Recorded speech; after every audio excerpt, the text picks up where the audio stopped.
Hello and welcome to Tiny Desk Knitting with Emma. Today I'm sitting on the other side of the table because the table has been pushed against the wall because we had a huge party for July 4th. It was outdoors, which was nice. It was supposed to rain and then it didn't rain, so that was like really lucky. But we had all the food in here on our dining room table. It was the first like party that we've hosted outdoors with like a lot of people from like various friend groups, and it was really fun. But I'm tired. It's Tuesday, it's like July 5th now. We had the party on the 3rd. But yeah, like you can probably tell I have huge bags under my eyes because I'm so tired. Just from like being awake. I'll talk about my weekend after. Go through some of this. I'm wearing my Rocket tee by, it's by Tanis Lavely, Tanis Fiber Arts, the pattern. The t-shirt is made with wool and mohair, both held single, like fingering weight, single ply merino. So you can see if I can just like lift it a little bit. Yeah, so you can see that this is like a mohair stripe, like it's like more see-through here. Just like, there we go. Maybe you can kind of see, there we go. So there's like mohair stripe, and this is fingering weight wool, mohair, fingering weight wool. It's hard to tell because the colors are so close together. The ones with like more black in them, that's the merino, because I dyed these two colors and I like poured some black on the merino. Didn't pour any black on the mohair. I really did not like knitting this because I don't like knitting single ply mohair. Knitting mohair double is okay, even with itself. Definitely fine knitting with these two together, like mohair single ply with merino single ply together, no problem. But I don't like knitting mohair by itself, and this is a v-neck, so it involved a lot of purling. I really don't like purling mohair by itself. So if you like mohair and purling, you should make this. I really like wearing it. Like I almost am like I would totally make another one, but I don't like the mohair, and I'm considering just kind of making it in like random stripes of like regular fingering weight, because it doesn't have to be with mohair. It's just like the stripes are cute and fun. So we'll see. But I like this shirt. It's really cute and it's fun. It's kind of like, there's a lot of positive ease. It's really airy. It's lightweight. I can wear it in the summer. A lot of people think it's funny that knitters wear wool in the summer, but I don't think that's funny. I think it's because wool and protein fibers, especially wool, really tend to be like moisture wicking. They actually keep you cooler as long as they're not heavy weight. I don't find it to be an issue. I probably wouldn't wear it if it's like really humid out, but whatever. It's supposed to be stormy this week. It was really nice this weekend, like really nice, except Saturday night there was like a crazy thunderstorm, but it didn't really rain here, just thunder. Like I was outside, I was walking to this bar and I was like right above me, like huge lightning strikes, and I was like, what? I had to go to a much closer establishment than I ended up going to, that I had planned to go to, but it didn't matter. It was fine. Okay. I can't make this a long episode because it's already like 8:05 and I gotta go to work. I have a lot to do today because it was a long weekend. One of the things that I do during the summer, people are like, assume that we're kind of like not super busy in the summers, like college advisors and stuff, but we actually have to do orientation. So there's like tons of students coming in. So basically for the life science orientation part, I mean, every student meets with like an orientation advisor to register for classes. They meet with them virtually, and we have to like monitor a room in this like digital space called WebEx, which you may or may not use. And like people can, it's like a chat function. It's kind of like Slack, but then you can like video chat people. So basically we have to monitor this channel, like me and my coworkers who work in the STEM advising, and then people are like, I see this, you know, this person, like their recommendations, which we have to put in, it's called pre-orientation advising notes. Like this person has like these recommendations, but they got a different score in their math placement test. So like, what's the updated recommendation? And then you have to like go into the room and be like, okay, like what have you already taken? All this stuff. So basically I have to do like, we have to check every single student who's coming in for orientation in a given week. And there's a lot of us. There's like well, there's always one person like on vacation because it's summer, so somebody's always out, at least one person. There's at least 5 of us who kind of split up the list, but usually we do it on Monday, and if it's a 4-day week, we do it on Friday, but none of us did it on Friday because we were really busy.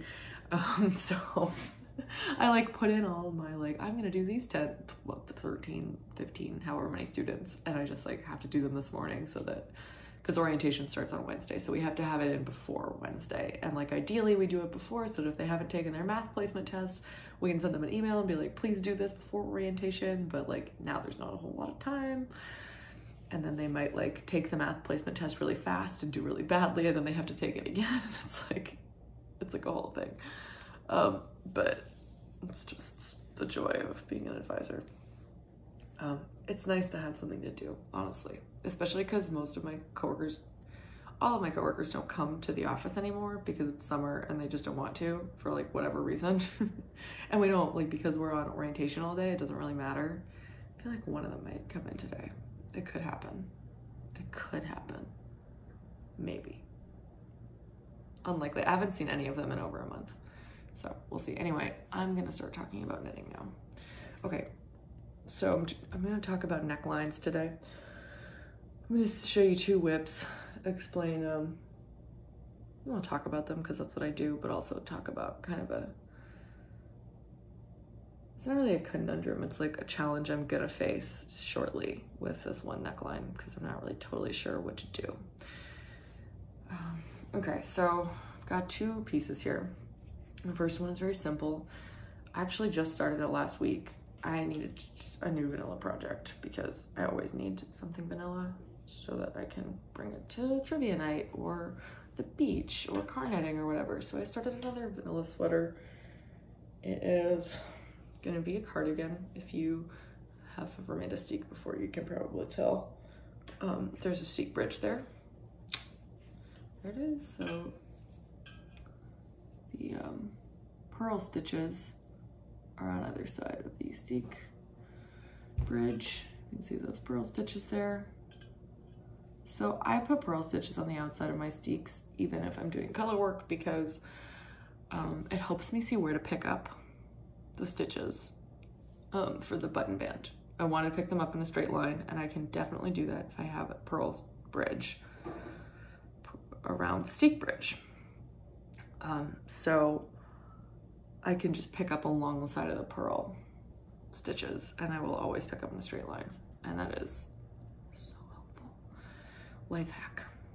So this is just a plain vanilla sweater. It's like, if you get the pattern from the Woolly Thistle, that's great. You can use Ann Budd's book if you have that. The Woolly Thistle's pattern is super. It's 20 stitches over 4 inches. It's written for fingering weight yarn. Well, it's written for Robofinal garn, which is like a woolen spun sport weight. I'm knitting this in a yarn called Donegal Darney in the fingering weight. I should have grabbed a skein because I have 2 skeins that are still on the skein. This one's in a ball and it's almost done. And let me tell you, this is a fingering weight yarn, but it's gonna go a very long way. Okay, so these are 100, it was 100 gram skein. I still have this much left, which is probably like more than 10 grams. I guarantee I can get at least another inch on this body. And it's already like, this is pretty significant. I mean, yeah, that's like almost a crop top right there. With 1 more inch, 2 more inches, it probably will look like a crop top. And that's pretty cool. I think I'm gonna get this sweater out of just over 200 gram skeins of this red yarn. I know some of you say it's hard to see because things blow out in the lighting here, but I'm trying to be better about holding things still. I don't think it's super, but it's fine. It's dark red. I'm going through a dark red phase right now. I did some dark red socks somewhat recently. I was working on that dark red hap. Oh my God, there's so much drama with the hap. I took the hap, I took the lace section out of it. I think the only time I ever talked about my hap was actually on the Woolly Thistles channel. I was making the woodcut cap by hap by Kari Westerman. It's gorgeous, but it was like too, I don't know, was like too much thinking for me. So I pulled out the lace section. I'd only done like 10 rows, and I went back to just the garter stitch triangle, expanded it a little bit, and now it's the size of the medium Hansel Hap, and that's what it's gonna be. So coming soon to an episode of Tiny Desk Knitting near you. I feel like I should have like an intro for Tiny Desk Knitting, like, hi, my name is Emma and welcome to Tiny Desk Knitting, obviously. But then like, I live in Baltimore and I like to knit. I don't know. I live in Baltimore and I like to knit. That's me. You may have seen me on the Woolly Thistles shopcasts. I really like to work with them. So that's another place where you can find me. All of my social media information is down in the description box. Just hit see more below the video. I'm on Instagram as Barnaby Knits, Ravelry, eBarnaby93.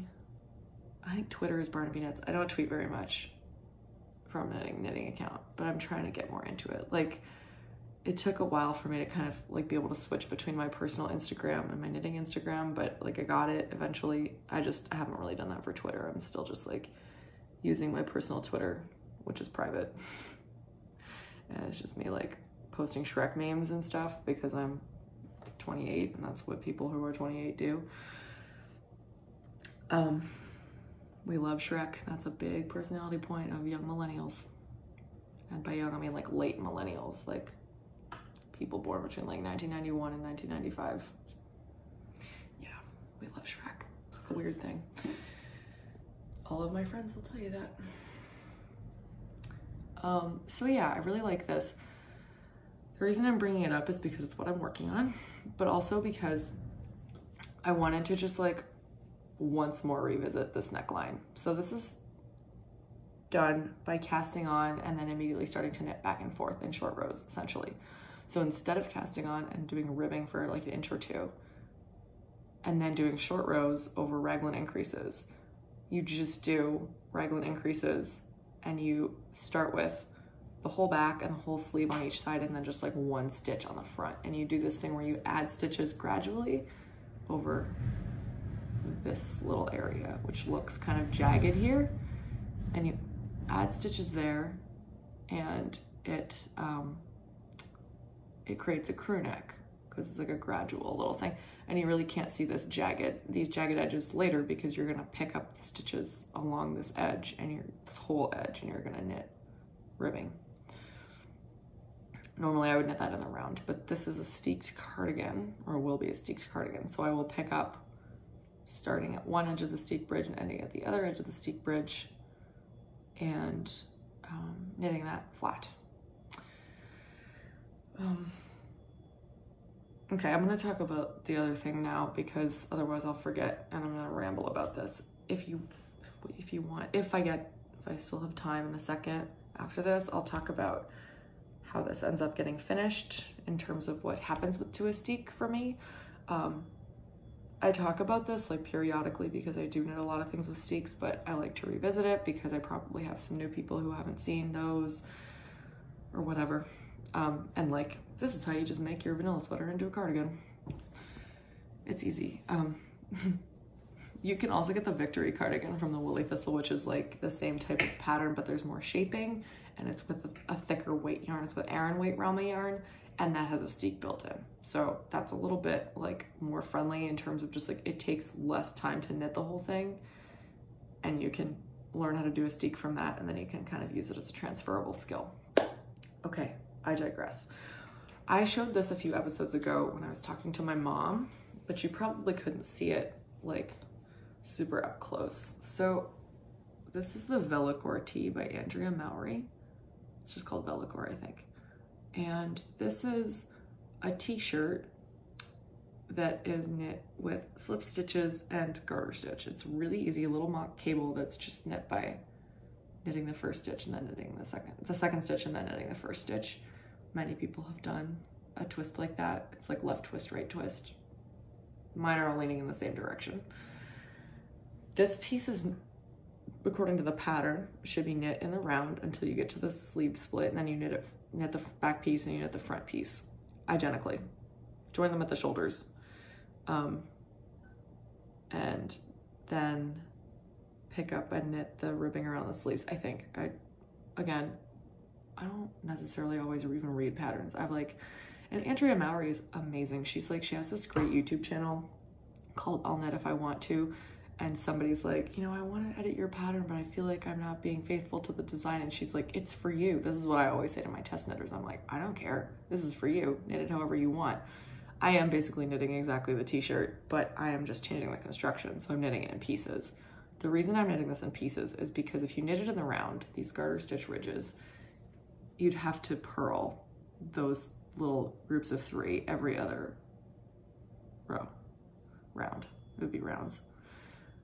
And then when you knit back and forth, which is what I'm doing now, you'd have to knit those because it's garter stitch. So, you know, it's like you'd have to, your gauge would change because knitting and purling is different for me. Sometimes people's gauge doesn't change very much.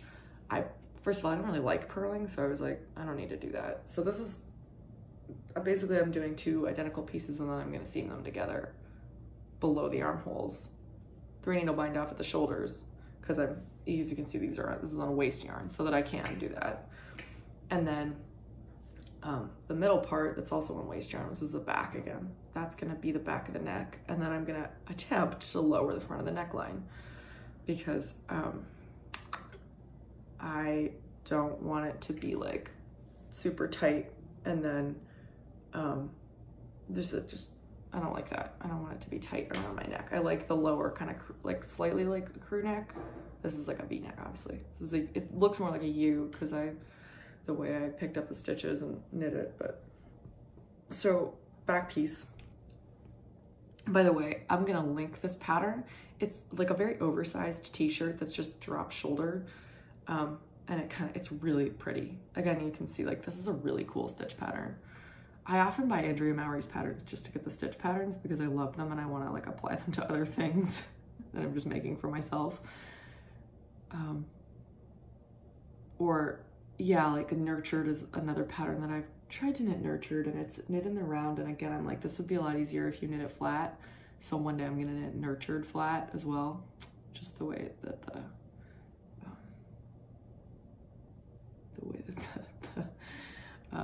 the pattern is. It's like, well, this would be a hell lot easier if I just knit this flat. So anyway, oh, I should say the yarn. The white yarn in this is Remix Light by Barocco. It is 100% recycled fibers. It's all natural, or it's not natural, it's not protein. So it's 30% nylon, 27% cotton. I'm sorry about the garbage truck out there. It's a construction truck, it's not garbage. 24% acrylic, 10% silk, 9% linen. That's the content. And it's considered DK weight. It actually says D3 light right there. But it's 100 grams and it's 432 yards. So I would say that this looks like a fingering weight. If you looked at that, you'd be like, oh, it's fingering weight, if you're comfortable with that kind of thing. But it doesn't have any, well, it has a tiny bit of spring. It doesn't really have spring. You pull it, it doesn't move. Because of that, and because it's not protein and it doesn't have a spring, this is my take on this. Please comment your own take in the comments if you feel like you have an opinion or are more aware than I am. My guess is that people don't really want to knit this on small needles, pulling it tightly because it has no spring. So it would be very uncomfortable. Because it's kind of nubbly a little bit, I think you could knit it at a pretty comfortable DK or sport gauge on a larger needle, which would be more comfortable for your hands. I don't necessarily think that's why they say it's DK weight, but to me, so I'm knitting this with a Crazy Zauber ball, in case you were wondering what this is. This I have actually wound into a ball, but it is color shifting. Like, it's similar to Spin Cycle, it color shifts, and it's like barber pulling. So it goes through a lot of shifts. I had to wind this into a ball just because it was getting a little floppy. But like you can see sort of in there, there's like a darker, almost brown, pink. It really goes through, as you can see, a lot of shifts. The blue is not part of it. The blue is a hand-dyed sock yarn that I did a few years ago. It's just an 80-20 sock blend in like cobalt royal blue. Matches this. and I liked those two together. So, and in the Velour piece, she does have them knit together. Like there's every 6th row, there's a stripe. So I did that too. So you can see it changes a lot. It changes a lot more quickly than Spin Cycle changes. It is 100-gram ball, 75% wool, 25% nylon. I'm talking about this one. And it's significantly less expensive than Spin Cycle. It's not as soft in the same way. It's not as springy in the same way, but I actually really like a sock yarn because it's strong. I like the color changes of Zauber balls. I would get one in every color if I thought I could knit with them for anything. But yeah, you can really see this is the front piece. Okay, so I'm gonna talk about the neck before I forget. This is the front piece, almost done. I'm really getting to the point where I'm gonna have to do the front. You can see there's pink in there, there's dark, like purple and brown. It really cycles through a lot. It's mostly orange, obviously. It's kind of the dominant color, but I know this is hard to see because it's kind of tightly knit. You knit this on a really small needle. This is a US 2, which is 2.75 millimeters. There's a lot of stitches in this top. I have really, really worked pretty monogamously on it a lot, like except for the socks that I've been working on. It's been, and my vanilla knitting. It's been the big thing that I've been working on for like the last couple months. I really was mostly knitting it. I hadn't knitted very much until I went to Florida, and then I brought it to Florida for the bachelorette. I brought it home and I worked on a ton of it in Florida and at home. Like I did so much progress. And now I'm just like, oh, I'm getting to the neck and I'm procrastinating because I don't want to figure it out. So I'm basically trying to reverse engineer a top-down crew neck. So what I think I'm gonna do is, there we go. Once it gets to the point where I'm ready to do the neck, I'm gonna put some stitches on hold in the middle, like however many I want at the bottom of my neck. It's probably gonna be like this many-ish, about that. I'm gonna put those on hold and I'm gonna work this part and this part separately. There have been people who've done this on Ravelry with short rows. I'm not gonna do it with short rows, and the reason is that you need to get all the way to the end of a row to then change the color. And I'm not gonna be like cutting it. I don't wanna be floating it across a bunch of stitches because I'm doing short rows. That's too much fuss for me. I'm gonna do the thing where you bind off at the beginning of the row, like a couple stitches. So I'm gonna try not to do too much. Just want it to lower a little bit. But I'm probably gonna like bind off at the beginning of every white row or something, a right side white row on either side, which would be the wrong side on this side because they're gonna be going in opposite directions. It's gonna entail me taking a lot of notes on the first one so that I can redo it, copy it on the second one. Yeah, so I think I'm gonna just like cast off a few stitches at the front of the neckline, or the middle of the neckline, a few times, kind of until I get to the place where I decide I'm gonna graft all those shoulders together and then I'm gonna either work flat or that's gonna be the end of it, depending on where I am at that point.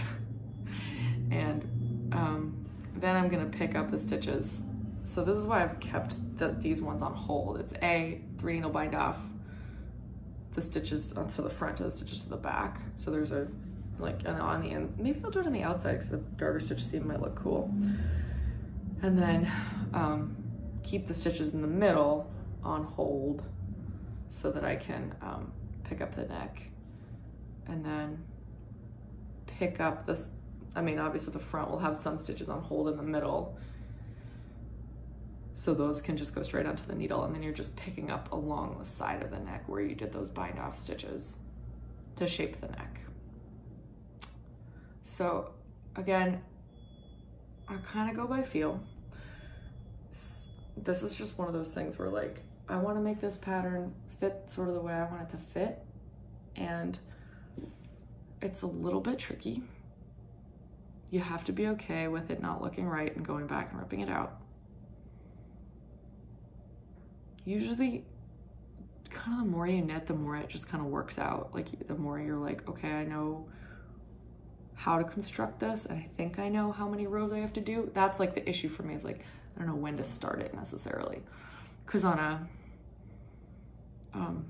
Bare Isle sweater, when I do the neckline and I'm making a steek for a crew neck, I do it down here and I do like an inch or 2 inches, and I kind of just make it, like I do a couple of decreases around the crew neck, but I mostly just like put stitches down here and then I work it mostly flat. I'm like decreasing a little bit, but not very much.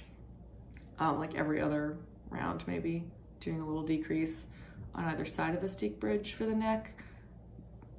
But it's like almost square, but it looks a little rounded. But steeks are a different beast because you're decreasing and not. I guess I could decrease the beginning. But like to shape this kind of crew neck, again, I cast on more stitches because that's what you have to do. You have to cast, you could make one, I guess, but I don't know what that would look like. Like to shape a V-neck, you can knit front and back. So maybe I'll just knit 2 together. I think I'm gonna end up, well, maybe not, I don't know. Binding off gives you a harsher edge. Knit 2 together, sometimes it's easier to actually pick that stitch up around the neckline. But you can really only do 1 at a time. Like with a binding off, you can kind of bind off like 2 at a time or 3 at a time, and it's a little bit easier. So we'll see. I have to figure out. That was loud.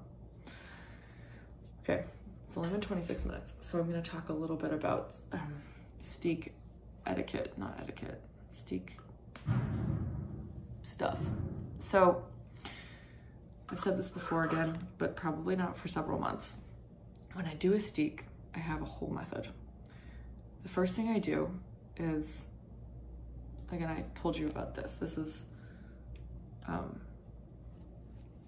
just the purl ridge on either side of the steek bridge so that I can pick up stitches easily. I do not pick them up right away. I finish the body. The first thing I do when I finish the body, I don't knit the sleeves. I don't pick up any stitches along the button band. None of that.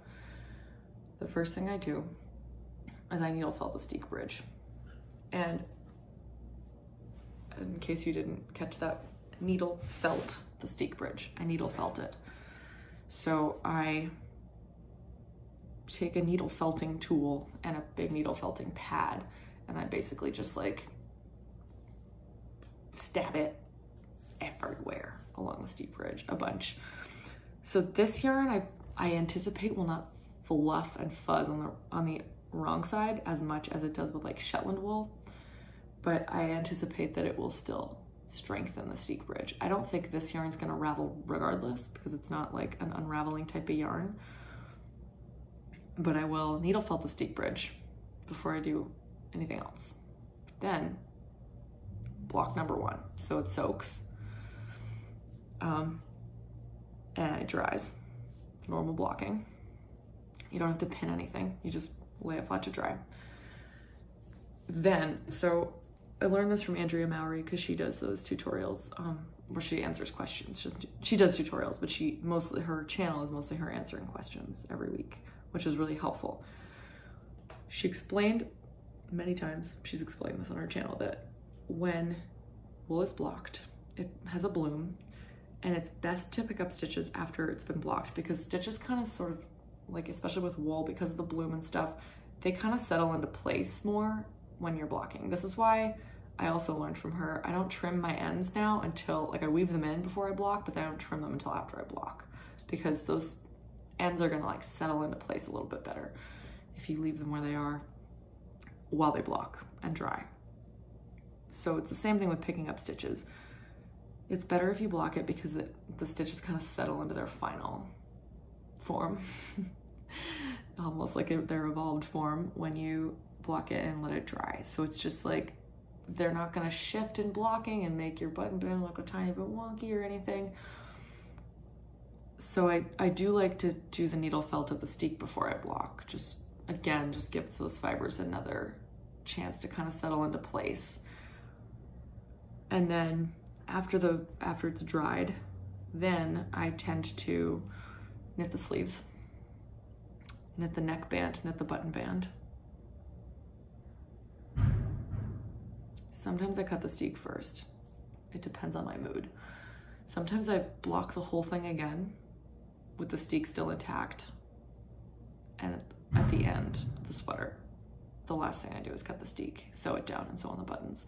But oftentimes I cut the steek first, sew on the buttons as well before I do the final block so that I can button it. You can also just keep it closed with combs, with blocking combs. I have blocking combs from Knitter's Pride. They're really useful. And you can keep it closed with that. You don't have to. You don't have to, but I always pick up my button bands before I cut the steek bridge open. Always, because I don't want anything to pull that's cut. So I do the 2 button bands, ideally identically, so that they're the same width. My biggest flaw right now is that I never know how many buttons to put on a sweater. I always do too few buttons. The sweater won't stay closed properly, so that's a problem. But anyway, so that's steeking. It's 31 minutes, that's fine. I'm just gonna talk about my weekend. I should go to work, but it's not even 9 yet, so it's okay. Oh, that gate's open. It's a good thing my back gate is shut. It was July 4th weekend. So, what did I do on Saturday? Oh, Hannah and I went shopping on Saturday. Did a lot of grocery shopping. We went to Costco. Me and Jordan and Hannah, my 2 roommates, we all went to Costco on Friday night because we really like Costco. And we had to get stuff for our party that we were having. Saturday, we did cleaning and got ready to go. Sunday, we had our party. It was fun. We made pulled pork and Hawaiian rolls. It was really good. We got a pork shoulder at Costco. Cut it in half. Did not even cook half of the pork shoulder. It was so big. The pulled pork was really, really good. I had made pulled pork with just barbecue sauce, a little bit, not too much, some apple cider vinegar, brown sugar, a little bit of chicken broth, a bouillon cube and hot water, not fancy chicken broth. And then just cook it for 8 hours. Usually on high. If it's a big one, I cook it on high. Delicious. I try to pull it apart starting at 4 hours, and then I'm this is not gonna be good. It's not gonna be good. It looks weird. It smells weird. You just have to be patient, because at the end of 8 hours or 10 hours or however long it takes, it's effing delicious. It's so good. If you like pork, it's really good. So that worked great. And then to go with it, we made coleslaw, which was really simple. She made just cabbage. I didn't even put carrots in it. And then I make potato salad for things like this a lot. So my potato salad recipe is potatoes, small little potatoes, and I cut them in some littler pieces, quarters or eighths. Then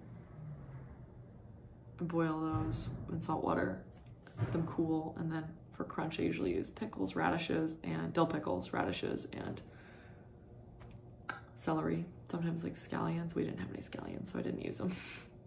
And then the dressing, I just do mayo, white wine vinegar, salt, a little bit of cayenne sometimes.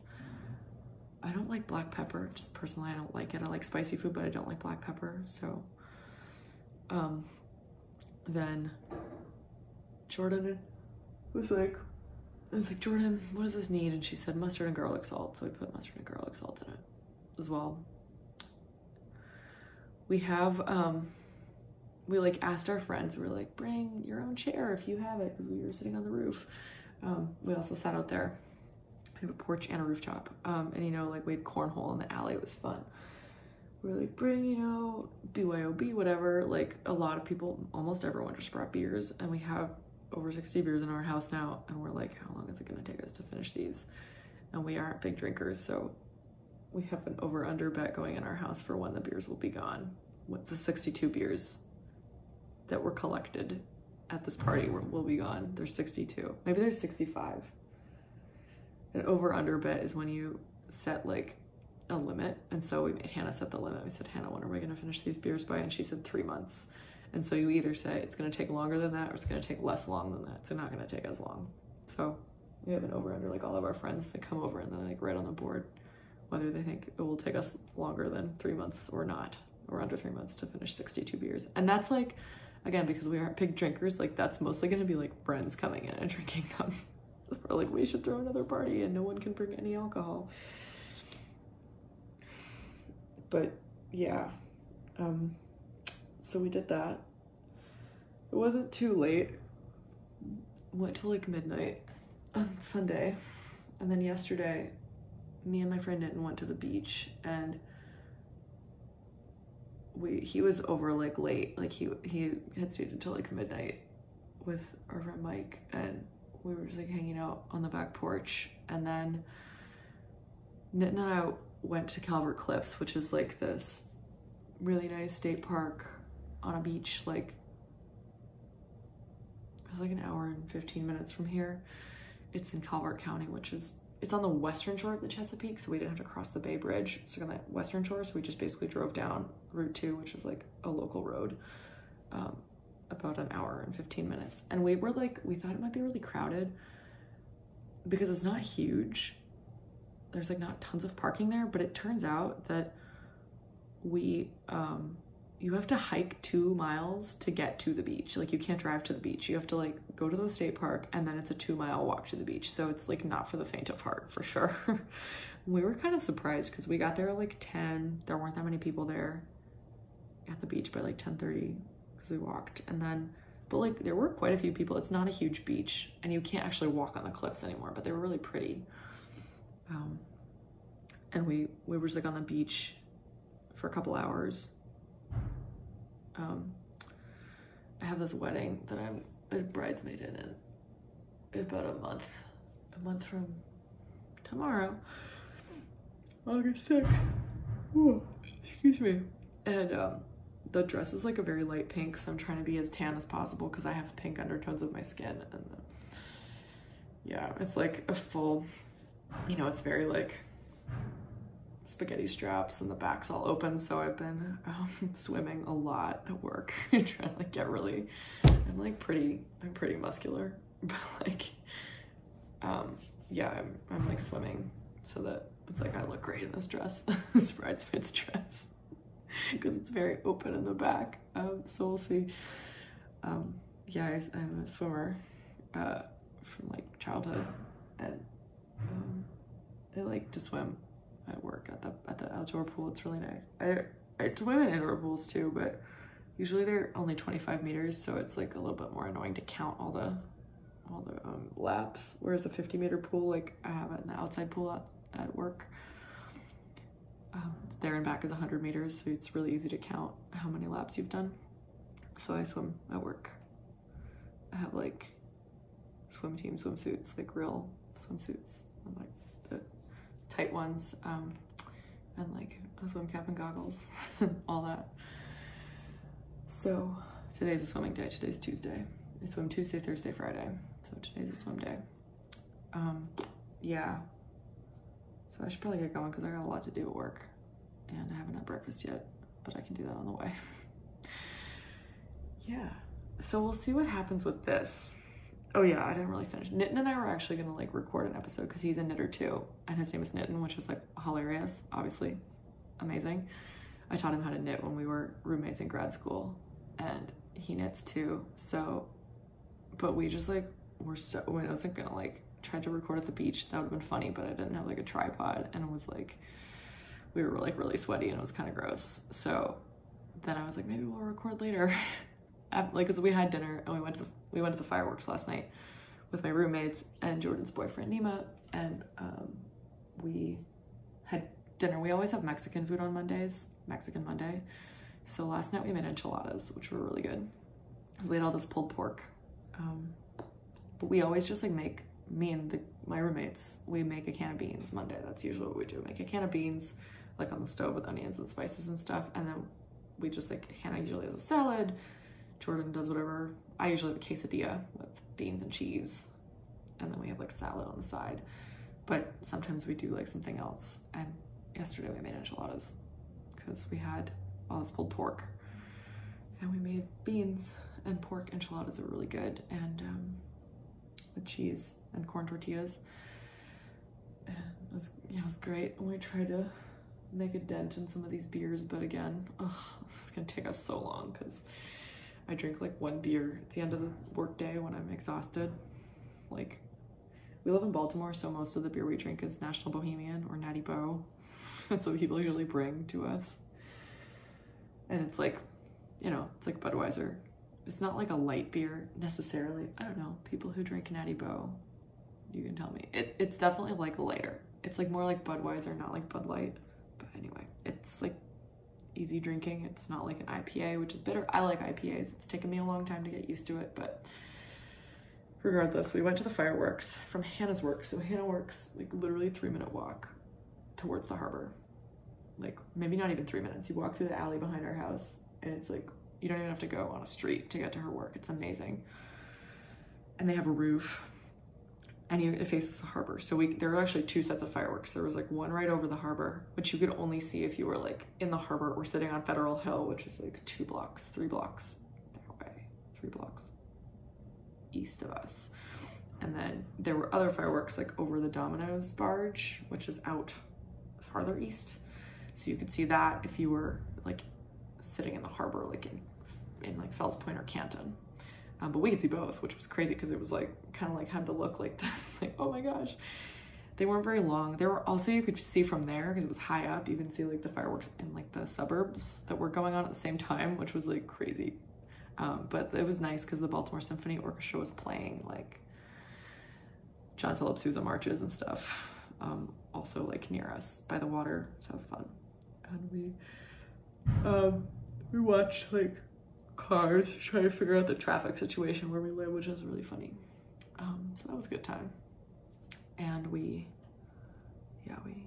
it wasn't like super late, but I'm just so tired from like, I mean, I like to sleep in, I just can't. Like Nitin and I went to the beach on Monday yesterday. Like we were like, initially if we hadn't had a party, we would have gone at like 6:30 a.m. But we went at like 8:30 probably because I went out to get bagels and he can pick me up like, yeah, probably because we got there at like 10. It was pretty early. Maybe we left around 9. I wish I could sleep in. I always wake up at like 6:30 or 7, just like naturally. On Saturday, I slept until 8. It's like a treat.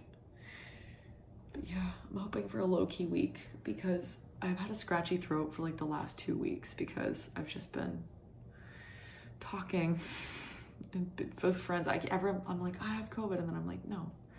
I work out all the time because I go to the gym, I work. I would know if I couldn't work out. I would know if I had, I mean, you can have asymptomatic COVID, but I've had the scratchy throat for a long time. When I had COVID, I had a sore throat, like vaguely dry throat. It wasn't scratchy. Like this is just from overuse. So we've been having parties. Anyway, it's now been 43 minutes. So, yeah. Gotta get my roommate Hannah and Nitin on the channel in the next couple weeks. People liked it when I talked to my mom. That was really fun. And we'll see if they want to. Hannah and Kayla were on when I went to Maryland Sheep and Wool, but Nitin, who had been with me that morning, had already gone home at that point, so he wasn't on the channel then. But we'll see. We're gonna do, yeah, some more tiny desk knits with friends. Maybe we'll record in Nitin's apartment because we go to trivia. There's like a brewery that's in like basically within his apartment complex, which is a couple miles east of us in Locust Point. And me and him watch Only Murders in the Building on Wednesday nights because we watch that show. We like it. And we usually watch in his apartment. We like eat food before we go to trivia, which is like not until like 8. So maybe I'll bring my tripod tomorrow on Wednesday and we will talk about our knitting home before we watch Only Murders in the Building. We'll see. Yeah, good times. Okay, well, we'll see. We sometimes just like forget to do things that we plan to do. That happens a lot. Okay, well, thanks for watching. I'm gonna go to work now. This has been Tiny Destiny with Emma. Bye.